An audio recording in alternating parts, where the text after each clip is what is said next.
लोकसभा के चुनाव के मतदान लगातार जारी है। हमारे साथ महाराष्ट्र के प्रभारी और राज्यसभा के सांसद दिनेश शर्मा जी मौजूद हैं। दिनेश जी, स्वागत है आपका। जो मतदान की प्रक्रिया चल रही है, बीजेपी लगातार दावे कर रही है कि बड़ी संख्या में सीटें उसके पाले में आ रही है, लेकिन इंडिया गठबंधन भी लगातार जिस तरह से रुझान रैलियों में आ रहे हैं उसको लेकर बड़ा उत्साहित है। अब इंडिया गठबंधन को उत्साह रहने के लिए आप थोड़ा दिन तो देंगे ना। उनका आपस में मेल मिलाप हुआ है। पुराने दो लड़के जो नारा दिया था वो आज फिर से भड़के हैं और चढ़ के प्रचार कर रहे हैं। तो 2-3-4 दिन, जब तक 4 जून को रिजल्ट नहीं आएगी तब तक तो खुश होने का अधिकार है उनको।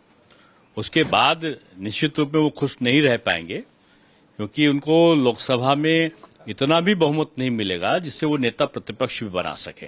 चरण तो बड़ा महत्वपूर्ण है। खुद राहुल गांधी चुनाव लड़ रहे हैं, अमेठी स्मृति ईरानी चुनाव लड़ रही है उनकी पुरानी सीट पर, कैसरगंज से ब्रजभूषण शरण सिंह की बड़ी चर्चा रही है, उनके बेटे चुनाव लड़ रहे हैं। स्मृति ईरानी जी अपना पिछला रिकॉर्ड तोड़ने जा रही हैं जीत का। ब्रजभूषण जी का बेटा अपने पिता से ज्यादा मार्जिन से जीतने जा रहा है। और जहां तक राहुल जी की बात कर रहे हैं तो आज उनको भी आज देखिए जाके वो कह नहीं सकते कि मैं जीत रहा हूं। वो चारों तरफ से घिरे हुए हैं और पिछला रिकॉर्ड बीजेपी उत्तर प्रदेश में अपना तोड़ेगी। राहुल गांधी और अखिलेश यादव जब मंच पे जा रहे हैं तो फिर वो फटाफट खटाखट वो फटाफट चटापट तड़ातड़ हार कर जाएंगे। पर सीटों को लेकर के वो कह रहे हैं कि आप लोगों को जो हार होगी, वो तो कह रहे हैं क्योटो छोड़ करके 79 सीटों पर जीत जाएंगे। अब पिछले बार भी इन्होंने ऐसे ही कहा था। अब जाहिर सी बात है, देखिए राहुल जी को आप बिल्कुल सहानुभूति रखना चाहिए आप सबको। मैं मानता हूं कि उन पे नौजवान 16 साल के नौजवान का असर पूरे उनके दिमाग में है और वो अभी तक पूरी तरीके से मैच्योरिटी की बातें तब करना सीख पाएंगे। मैं समझता हूं हो सकता है 10-20 साल बाद शायद उनमें इस बार सारी बातें आवे। अभी फिलहाल राहुल जी के लिए कोई वैकेंसी खाली नहीं है लोकसभा में। और महाराष्ट्र जहां के आप प्रभारी भी हैं, बड़ी चर्चाओं में रहा और ये कहा गया कि उत्तर प्रदेश, बिहार और महाराष्ट्र इन तीनों राज्यों को ही जीतने वाला देश की सत्ता चलाता है। और ऐसे में एक बार फिर आपको उत्तर प्रदेश के बाद अब महाराष्ट्र की जिम्मेदारी जब मिल रही है और इतने कठिन वक्त में जब ये कहा जा रहा था कि महाराष्ट्र से तो कम से कम ये जो आपकी महायुति है, जो आपका शिवसेना की पार्टी या फिर जो एनसीपी है उसके साथ गठबंधन है आपका, हालांकि उसमें आरोप प्रत्यारोप लग रहा है कि डुप्लीकेट कौन है। तो ये किस तरीके की पॉलिटिक्स चल रही है? तो चुनाव आयोग ने कह दिया सही, जो असली है वो शिवसेना शिंदे है और जो नकली है वो शिवसेना उद्धव पक्ष है। और नकली तो इसलिए भी है कि उद्धव जी ने आइडियोलॉजी छोड़ दी बाला साहब ठाकरे जी की।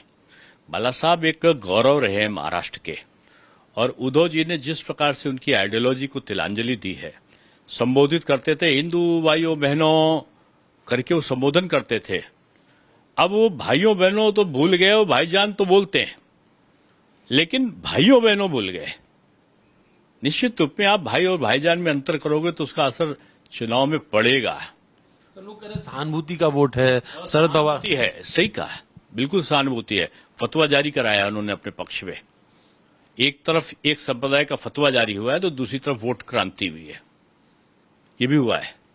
इन्होंने सांप्रदायिक बनाया है चुनाव को वहां पर, और सांप्रदायिक बना के वो उद्धव जी जिनके मातोश्री से दहाड़ निकलती थी बाला साहब ठाकरे जी की, उन उद्धव जी के वहां से फतवा जारी हुआ है। यही अंतर है।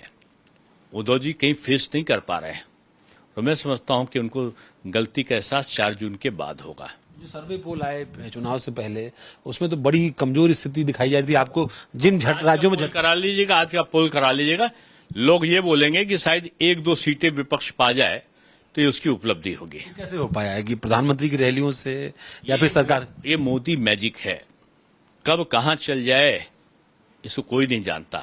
और जो मोदी बयार या जिसको कहते हैं मोदी लहर का कहर कहां होगा मैं नहीं जानता हूं, लेकिन महाराष्ट्र में मोदी लहर नहीं, मोदी तूफान था।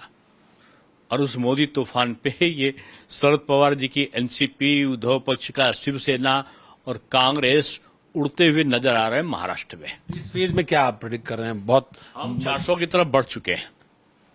400 के आंकड़े की तरफ तेजी से पीछा कर रहे हैं। चौथे चरण तक हम एब्सोल्यूट मेजॉरिटी पा चुके हैं, ऐसा हमारे कार्यकर्ताओं का दिया हुआ जो फीडबैक है। क्योंकि बीजेपी कैडर बेस्ड पार्टी है और जो उसके फीडबैक आते हैं वही होता है। ये जो पोथी पत्रा रखा है ना, यही पोथी पत्ता सिद्ध कर रहा है कि हम वहां पर जीत कर आ रहे हैं। और उत्तर प्रदेश जहां से आप खुद हैं वहां क्या होने जा रहा है? पिछला रिकॉर्ड तोड़ रहे हैं। धन्यवाद। ये थे दिनेश शर्मा, जिनका दावा है कि उत्तर प्रदेश में पुराना रिकॉर्ड पार्टी तोड़ने जा रही है। वहीं महाराष्ट्र में जो तमाम सर्वे पोल दिखा रहे थे कि पार्टी की हालत खराब है, वो बता रहे हैं इसका रिवर्स होने जा रहा है और वहां मोदी मैजिक चल रहा है और आंकड़ा जो है वो 41 के भी पार हो सकता है। देखना होगा, 4 जून का इंतजार रहेगा जब परिणाम सामने आएंगे। वीडियो जर्नलिस्ट रोशन के साथ अवनीश विद्यार्थी, लखनऊ, भारत 24।